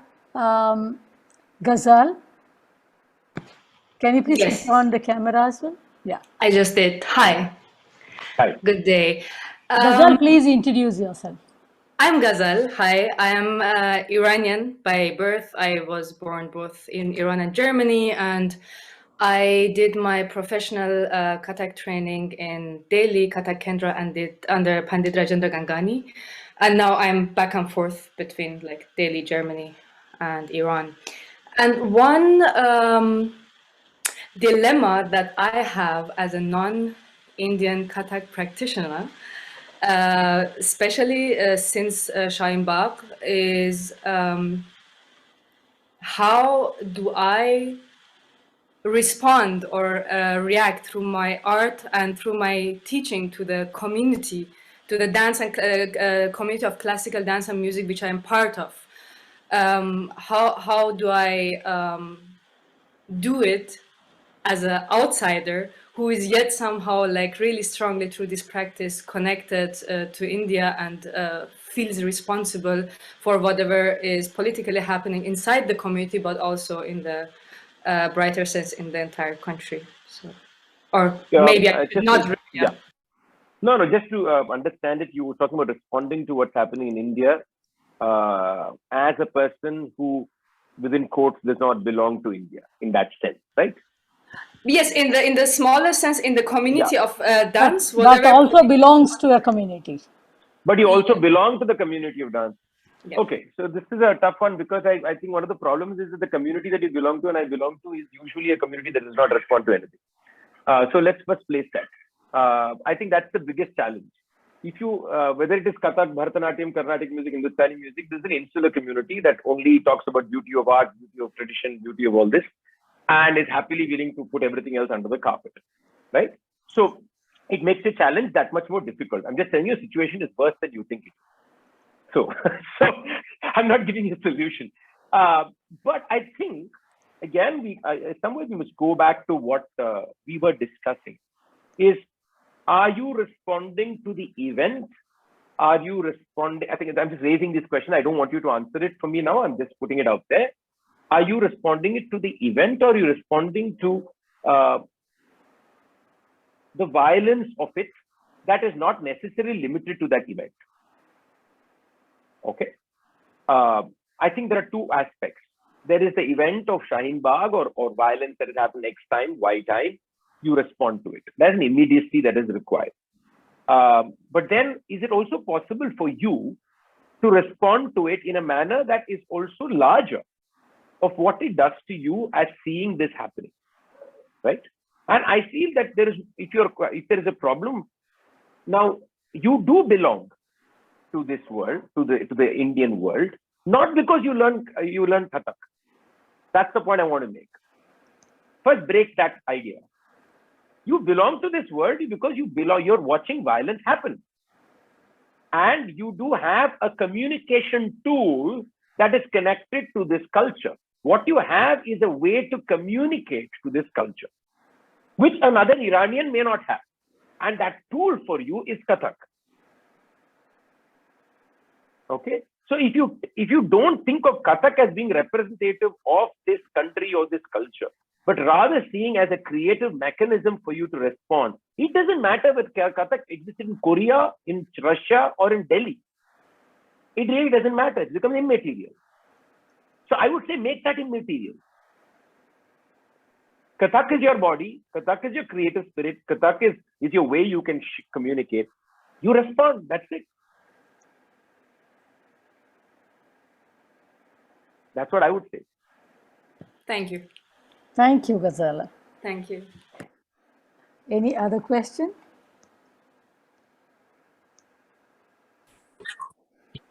Yes, Ajay. Switch on your camera, please. Ajay is a student. Ajay designed the poster. Oh, okay. Thank you, Ajay. Thank you, sir. I'm Ajay from Srishti, third year. Ajay, we can't see you. No, I can see him. I can see Okay, him. all right, all right. Go ahead. Yeah, Ajay. The question is that the major audience of classical music, of Carnatic music, appreciate the commercial part, the resonance of classical music, and then the people who enjoy the nationalism part of it, the political part of the nationality is outside the concert halls. Like I relate this to hope you have seen Balachandra's movie of Sindh. Okay. The anti-movement of nationalism is also which that entirely contributes to music field. But the people who appreciate this artistic part of music, they don't entirely devote themselves to the music concert hall. I don't agree with you. I think the entire classical world is a nationalistic agenda. It's a homogeneous nationalistic agenda. Let's look at history of the last 130 years. The way Hindustani Khyal music or Carnatic music or Bharatanatyam or any of them were constructed, they were constructed as part of a nationalistic agenda of the idea of what is Indian antiquity, what is Indian purity, what is Indian greatness. So everybody within the concert hall, by the way, are very nationalistic. But they have a perception of nationalism that you may not agree with. That's a different thing altogether. So it's gods and nationalism go together like hand and glove. It's the same thing in many ways. Because if you draw, I can go into this whole Mother India aspect also of it, but I won't do that here. So that's also a very interesting conversation in this context. But this whole idea of worshipping your nation, right? I mean, what is that? Why do I have to worship this country? I've never understood why. But the idea that you have to some way switch off your faculty and completely subsume yourself in this larger greatness, if that is the spirit that is being communicated within a classical environment, that is exactly the spirit that is expected from a certain kind of jingoistic nationalism. So I think actually, unlike what you say, there is a nationalism being, which is why, for example, it was many times in Carnatic concerts and Khyal concerts, you brought nationalistic songs. Nobody saw a contradiction there. Right? But if I sing, like for example, I do sing on songs on caste today. That's a big problem. That's totally unnationalistic. So if I bring a song that is discussing caste or discrimination or some other issues, then I am creating a wedge in that spirit of completely subsuming yourself in this larger identity. But if I just replace one deity with another deity called India or Bharat or something, there's no problem. You just shift focus. So there is a nationalism, but that nationalism is not what you are looking at as nationalism. You see a spirit of something else as being something that should bind this country. But there is a very strong spirit of nationalism of propagation that is happening there. We can't deny that. We can debate it, we can fight it, which is what we all try to do. But it is important to recognize there is one like that, because if you don't recognize it, we think these people are working in some vacuum. We are not working in vacuum. And this is the same thing that is tapped upon in today's environment. Today's national environment, we are tapping into the same sensibility. Bharat Mata Ki Jai is what? It's exactly this. How is it any different? So it's also on the streets, interestingly, right? It's not just in the classical, today it's on the street, or it's been on the street before too. So you just have to be a little careful, I think, here. I think. I get it. Yeah. Beautifully answered. Krishna, actually, you know, I was wanting to ask you to sing one of those songs. Which one? Murugan's. Oh, Murugan. Yeah, of Recents. course. I can finish with that. If there's no All question, I can just take a wrap. We'll ask one more time. Is there any other questions? Any hand? Suma, yes, Suma is, yeah, please switch on your camera, Suma. Yeah, please. You are muted. Now, Yeah. can you hear me? Yes. Krishna, I just have one question. Yes, Sumala. So, see, when you compose any poem like Perumal Murugan or any other poem, Narayan Guru or Ashoka said it, anything. Huh? So, first you compose with a particular raga, right? Which comes to your mind, something like that. Huh? So, after some days or months, did you ever feel that maybe I could have composed in a different raga or another raga to express the feelings much better? I mean, how this creative journey happens within you? So I can only talk about me. Maybe other people think, but I have changed raga, of course. Mm-hmm. But if you ask me why, I don't know. Okay. It's not like I look at the text and look at the meaning and say, no, this melody is not. I don't do that at all. Maybe there are composers who do that. I don't know. For me, it is a sound. For me, it's somehow the sound has to conjoin. There's a conjoined existence of the sound and the melody.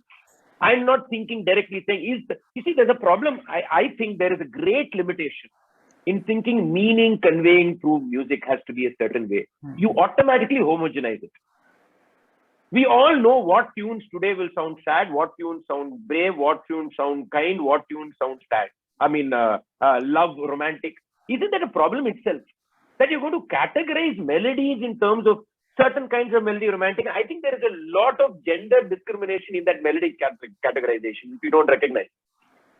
Soft melodies, soft nights have to be romantic. I think there's a serious gender issue over there. No, there is. Nobody's many people don't recognize the discrimination in sound. Yeah. You know, I will take another thing. Irrespective of what culture they are in India, okay? You say somebody's making a movie which is religious on some deity. I will put a bet over here that definitely the music will be somehow connected to some classical form of music. Yeah. Why can't there be a Dapang Guttu song? Who's the song on a movie about Rama? Yeah. There will never be. Somehow either it will have ghazalish tunes. If it is North Indian, it will have some bhajan ghazal tune. If it is South Indian, there's some Hindra Hamsadwani raga. Isn't that so problematic? So this idea of meaning and melody, this direct connections we are making, are also just habituations that we want to reiterate again and again. And I'm saying even my instinct may be habituated. I'm not saying I'm beyond it. But I would rather not at least be obvious about it and let some fluidity in my head. It's possible that as much as I'm saying this, I'm also falling into the trap at once in a while. It's possible. But at least the moment I say this meaning, if I say some kind meaning, I say Sahana Raga. Then I will say this, bravery, Athana Raga. And they're silly. It's such a superficial way of thinking of even meaning. Forget about melody. Meaning itself is superficial the moment you think of it in that manner. So for me, it's a kind of an instinct. So I've changed it. I've sometimes sung it and go back to it and let it be and come back and say, no, this flows.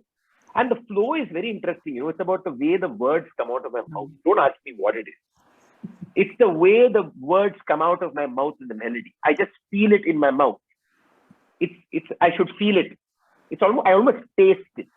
Probably a better way to put it. I taste it in my mouth. Wow. And then I know it's happened. That's all. Yeah, thank Oh, you. nice. Thank you, Suma. I didn't know Sumangala was Suma. Okay, Yeah, she yeah, Yes, I realized after she put it down. Sumangala has translated Krishna's book into Kannada. yeah, thank you. Yeah. Any? Oh, there are Kriti R. Kriti, switch on your camera, please. Sumangala, you can lift your hand. I mean, put down the hand. Kriti. Kriti, can you please switch on the camera? I'm Yeah. also Yeah. We can see you. We can hear you. instinctively I got We can't hear you. We can't hear you, Kriti. hard to hear. Maybe you should cut your camera and maybe your audio will be better. Just Yeah. in case. Can you speak? Yeah.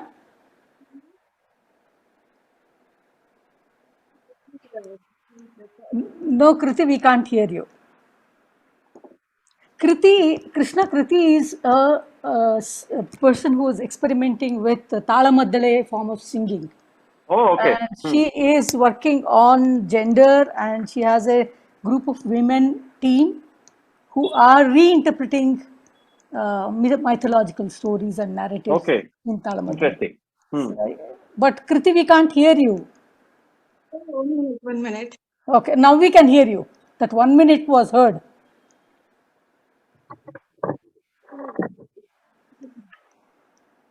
Camera on, madam.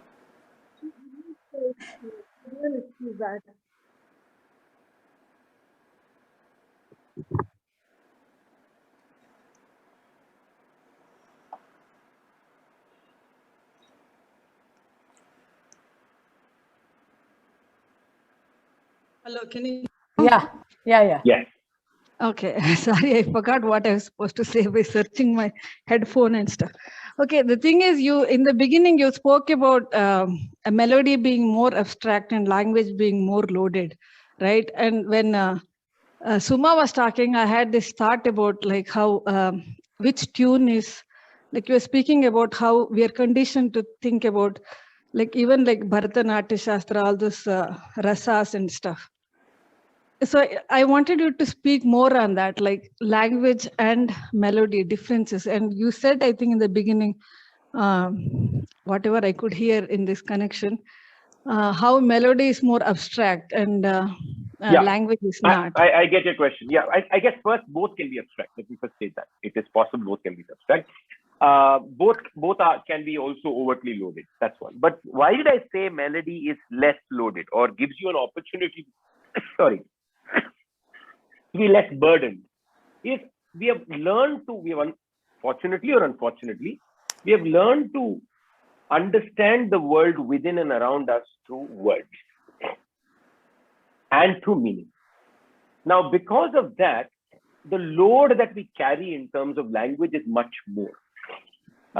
Because we relate to ourselves. If you think of yourself, you only think through language. If you think of what you see, it's through a word, it's through identity. So the entire language process fundamentally creates identity, right? The moment it creates identity, it creates a relationship in the identity. You and the tree, you and the land, you and the people, you and your family, you and your sister, whatever.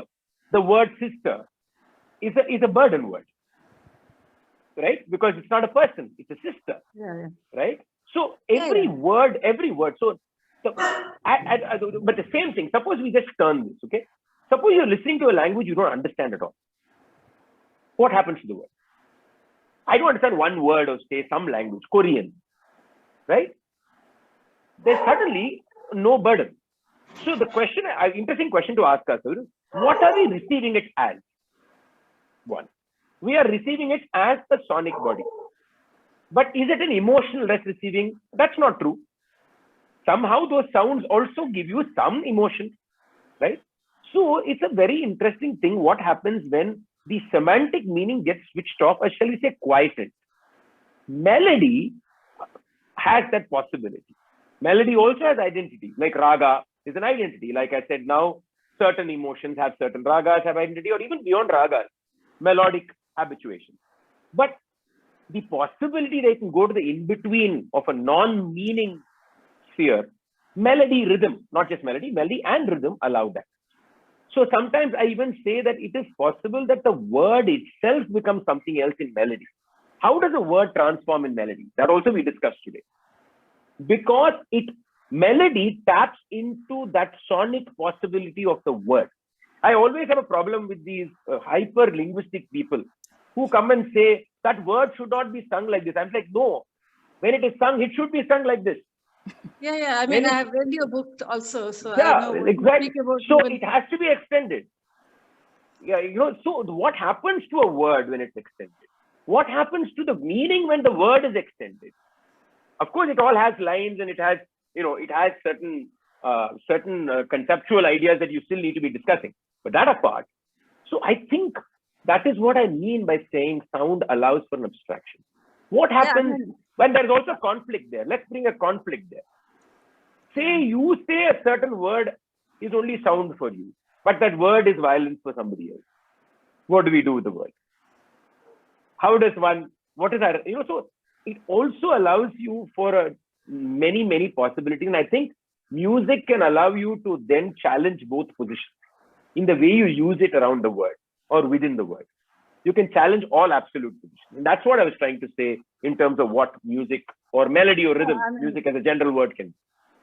Yeah, I mean, I'm also asking in that context. It was not a question, actually. It's an observation. Basically, when we look at other art forms like visual and writing, for example, or music, the difference between all those things and music is that it's not definitive meaning generating art form. Like the way, like, for example, visual art lends itself to capitalism. Like you can consume it the way you can buy it and stuff. Music cannot do that.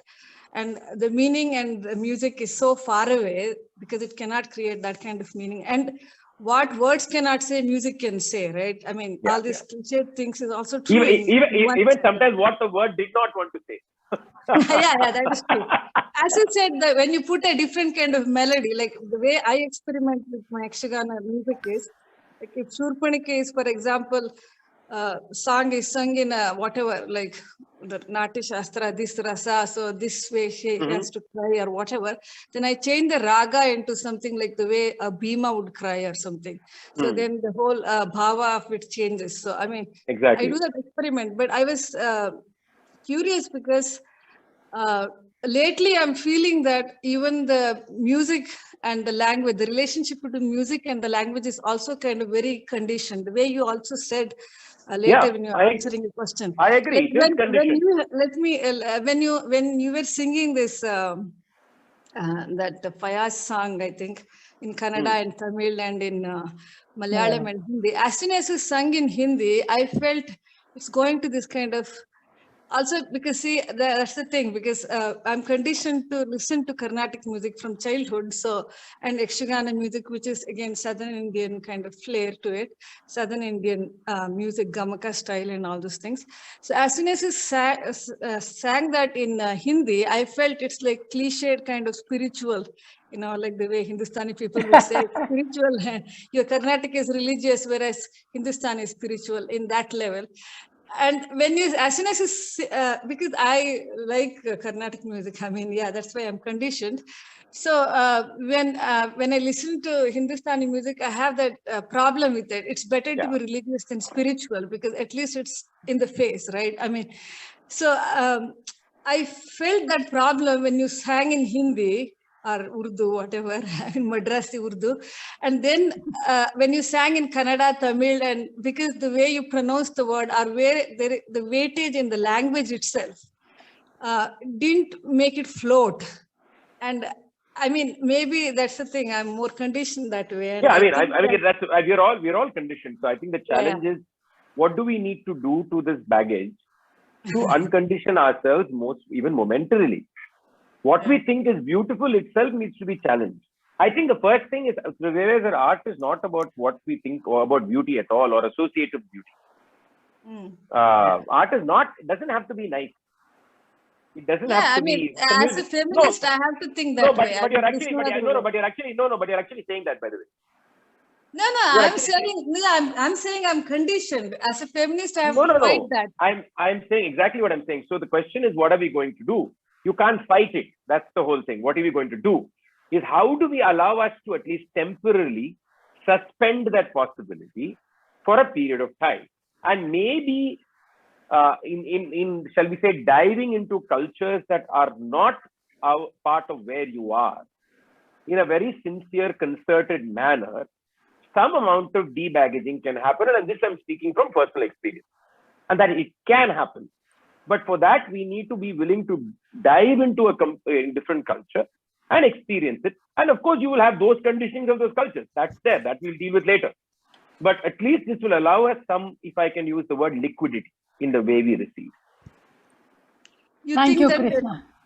Sorry, you think the tradition, sorry, it's too late. Maybe we'll talk some other time. Yeah, sure. Yeah. And we have one more. The tradition itself won't allow that liquidity in a way. I mean, tradition is what you make it. Yeah, I know. Don't bother about it. So you don't It's a waste of, that's a waste of time. All right, we have one more hand up, Mahesh. But Mahesh, please switch on the camera. Thank you, Kriti. Mahesh is one of the finest photographers who is a faculty of Srishti. Hi. Camera on my. Yeah, I'm driving home, so. Okay. All right. Okay, I don't want to see Bangalore traffic, so don't please put on your camera. Yeah, Mahesh, please. You're choppy. I can't hear you. It may be difficult. I'll try.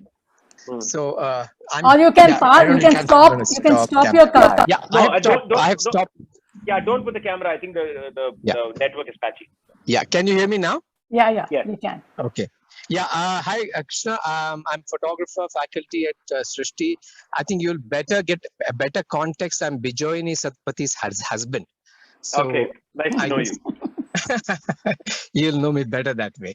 So, okay. The question I want to ask, Chandralekha had told me many years ago that, art is born and when the artist resonates to the stimuli around that they receive every day. So when I listen to your songs, you're singing every day when I drive from home to college on this road, and whether I hear Krishnani Begane Baro or the Tamil Sufi song that you sang at Kakila's concert in Mangalore, or any other for that matter, I sense a tremendous amount of bhakti and divinity. I mean, it may not be to any god. I don't believe in God per se, but I sense there's a great amount of bhakti and divinity, and it comes from the heart. So I also tell my students that they have to keep make art from their heart, and they have to resonate to the stimuli. So how can we as artists, each time when we write, sing, make an image or whatever, a piece of art, go deep dive into our heart and bring that out and touch our audience, like the way you. Well, I don't have a simple answer for that, but I can just say one thing, one word. Yeah. We have to be vulnerable. We have to be utterly vulnerable. In a way, absolutely naked. I think that would be something and that's the hardest thing for us to do.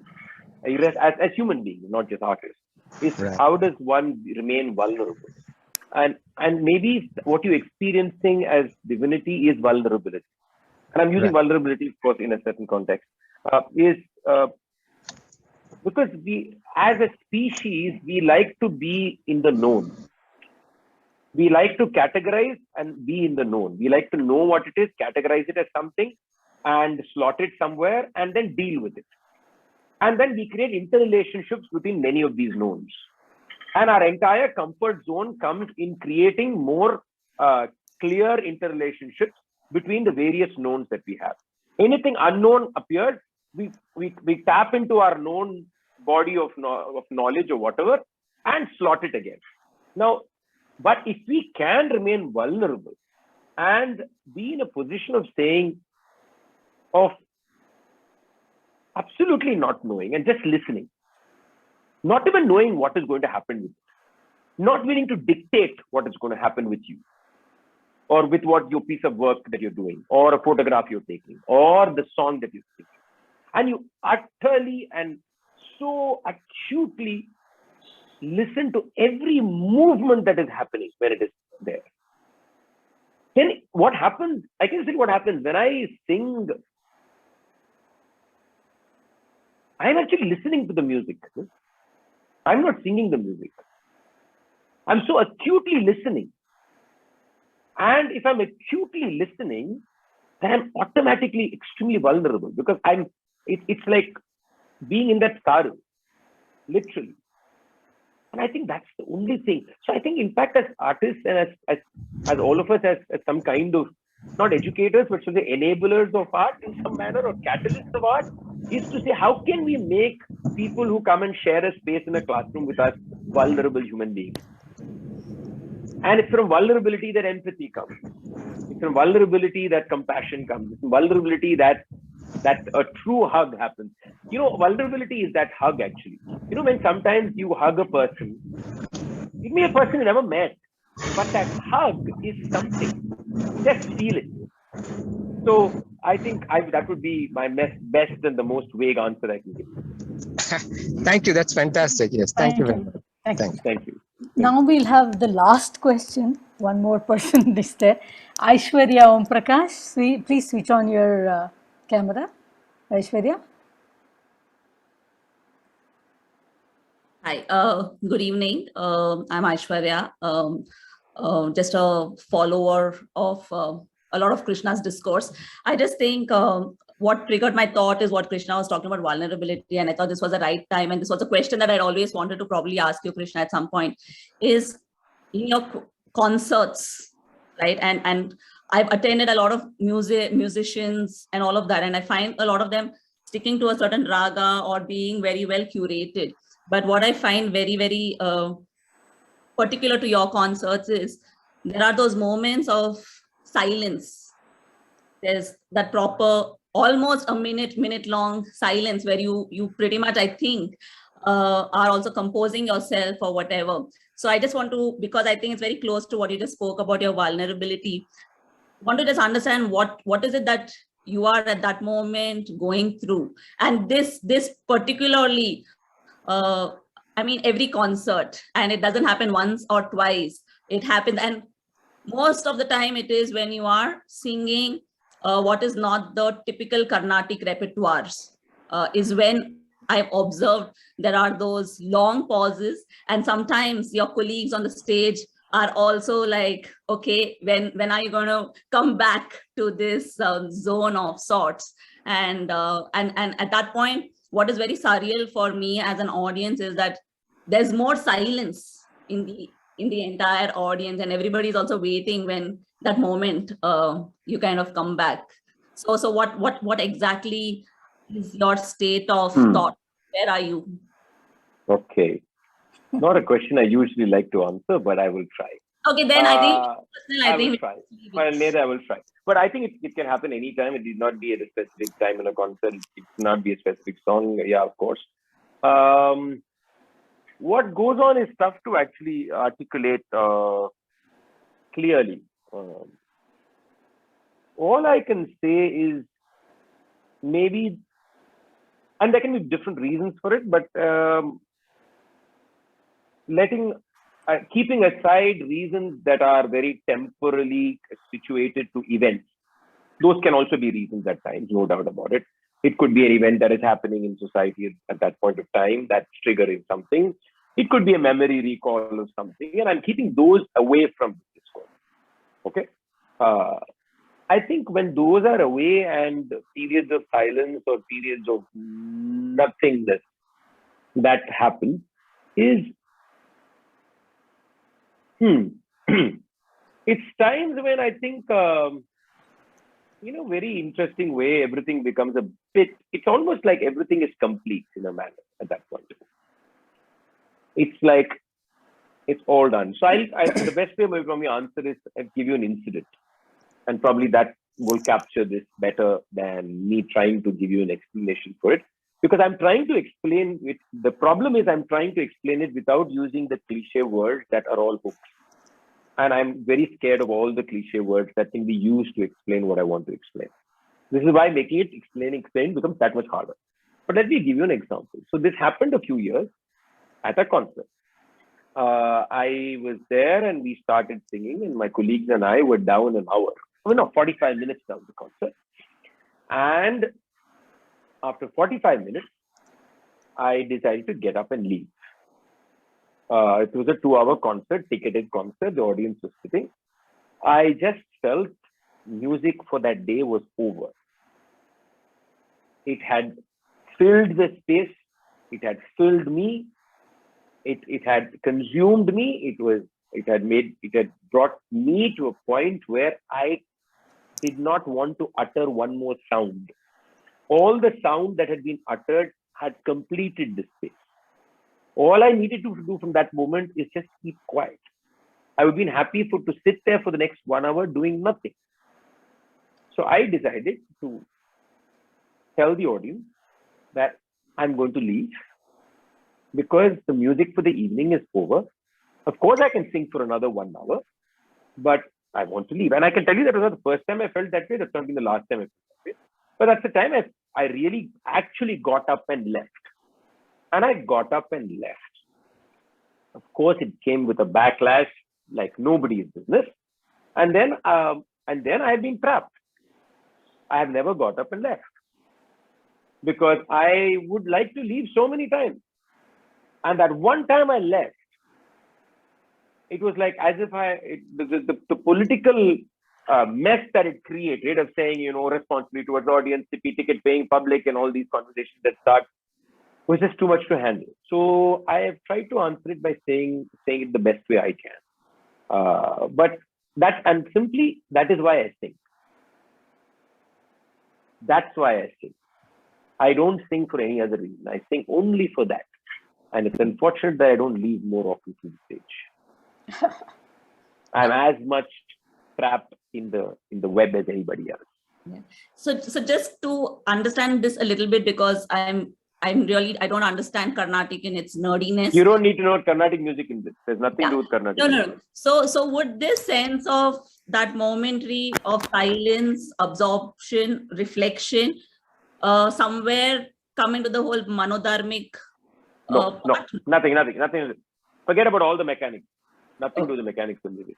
It can be a song. It can be manodharmic. It can be just. It can be. There is a word which I use a lot, which I like, a Tamil word. The Alvar. Alvars are the poets. Alvar were people who drowned. Alvar means being drowned. And I think that's the moment when you're drowned. Does it mean being drowned? Yeah, Alvar drowned in the divine, of course. Okay. Oh, okay. In that concept, but it's a certain drowning, and by being complete immersion, right? Okay. So that's all it is. It's just a complete immersion. It can happen, but it's not a momentary thing. It is like a, it's not like a, many people talk about like a passing phase, etc. No, I disagree with that kind of an interpretation. I think it's when everything just comes together and you're completely, that's where you're most vulnerable, because it is not about you. It's not about you producing great music. It's not about you being this great artist. Everything is irrelevant. It's just wonderment of saying, wow. That's it. Great. Thank you, Ashwati. So Thanks a lot. Krishna, there is one more hand. Should we take it or should we leave it? Okay, we'll take it, but last one. Last one, yes. Ashwati, please switch on your camera and go ahead. Ashwati Vijay Kumar, yeah, please. Hello, am I audible?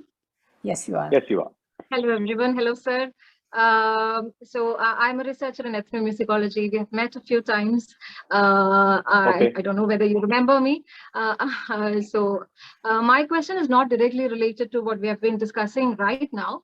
But since we have nationalism and patriotism in the title today, my question is pretty basic.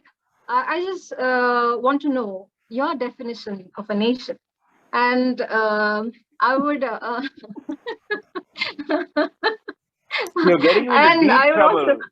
I have no definition of a nation. Okay, fine. All right, then I don't have to add to my question. Nation. I was about to ask. Nation is an artificially created idea. Notion, yeah. That's why. Nation is an artificially created That's why I notion. thought it would be interesting to know That's your all. idea about it. I mean, actually, it is an artificial creation of a notion. Like she's right.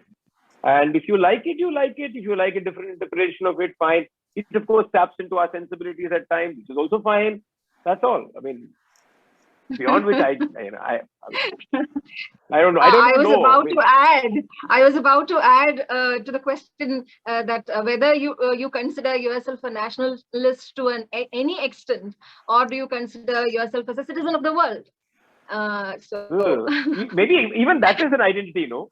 Yeah. Let me say one thing. I'm as human as everybody else, which means there are times in which I also tap into that traditional nationalistic spirit, of course, because I'm also habituated. I'm also conditioned. Things have been passed on to me at my home, at my school, at my environment, etc. So of course those things tap into me at some time, but I'm acutely conscious when they tap into me of what's going on. Okay. So I am not. I don't know. I'm not. I don't know. I don't believe.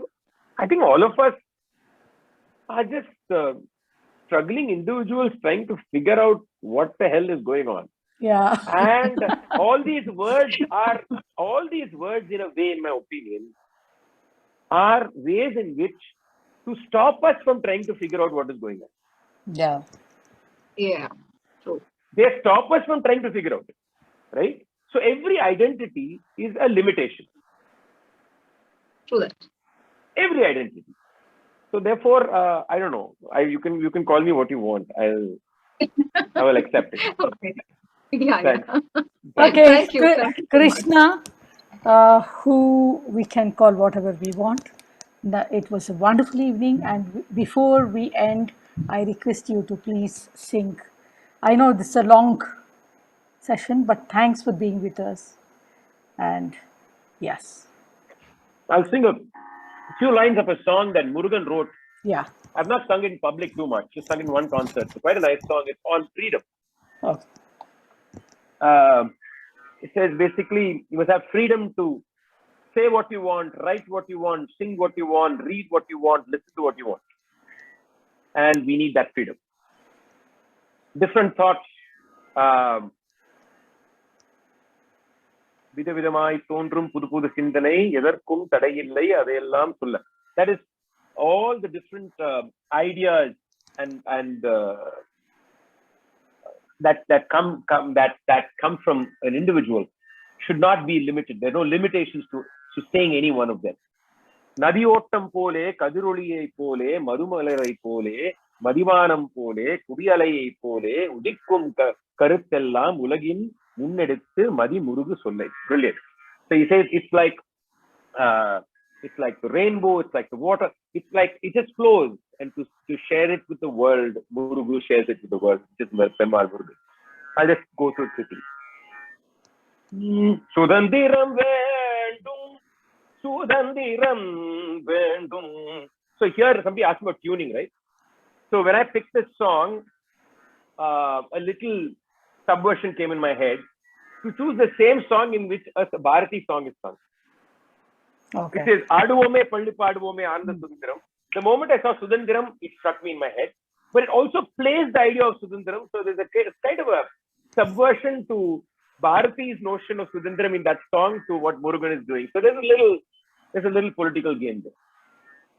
Okay. Sudhandiram vendum, Sudhandiram vendum, Sudhandiram vendum, Sudhandiram vendum, எதையும் பேச எதையும் எழுத எதையும் பாட எதையும் படிக்க எதையும் கேட்க சுதந்திரம் வேண்டும் சுதந்திரம் வேண்டும் சுதந்திரம் வேண்டும் எதையும் பேச எதையும் எழுத எதையும் பாட எதையும் படிக்க எதையும் கேட்க சுதந்திரம் வேண்டும்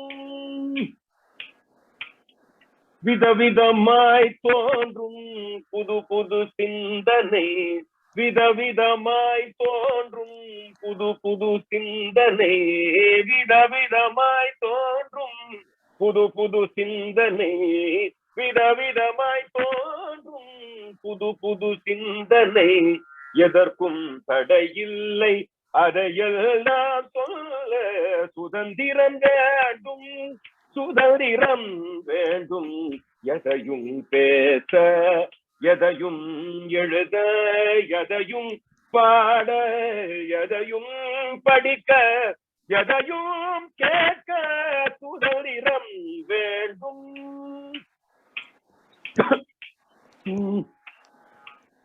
நதியோட்டம் போலே நதியோட்டம் போலே கதிரொளியை போலே நதியோட்டம் போலே கதிரொளியை போலே மதுமலரை போலே மதிவானம் போலே நதியோட்டம் போலே கதிரொளியை போலே மதுமலரை போலே மதிவானம் போலே குதிகலையை போலே உதிக்கும் கருத்தெல்லாம் குதிகலையை போலே உதிக்கும் கருத்தெல்லாம் உலகில் முன்னெடுத்து மதிமுருகு சொல்ல சுதந்திரம் வேண்டும் சுதந்திரம் வேண்டும் எதையும் பேச எதையும் எழுத எதையும் பாட எதையும் படிக்க எதையும் கேட்க சுதந்திரம் வேண்டும் சுதந்திரம் வேண்டும் சுதந்திரம் வேண்டும். Thank you very much. Thanks a lot, Krishna.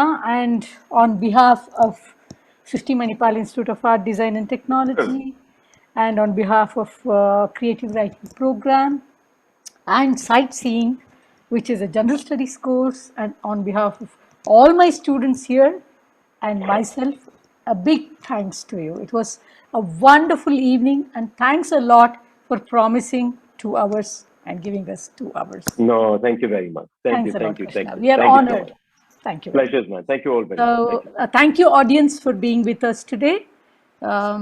Thanks a lot, and the session ends here. Thanks a ton. Thank you. Thank you so much. Thank you.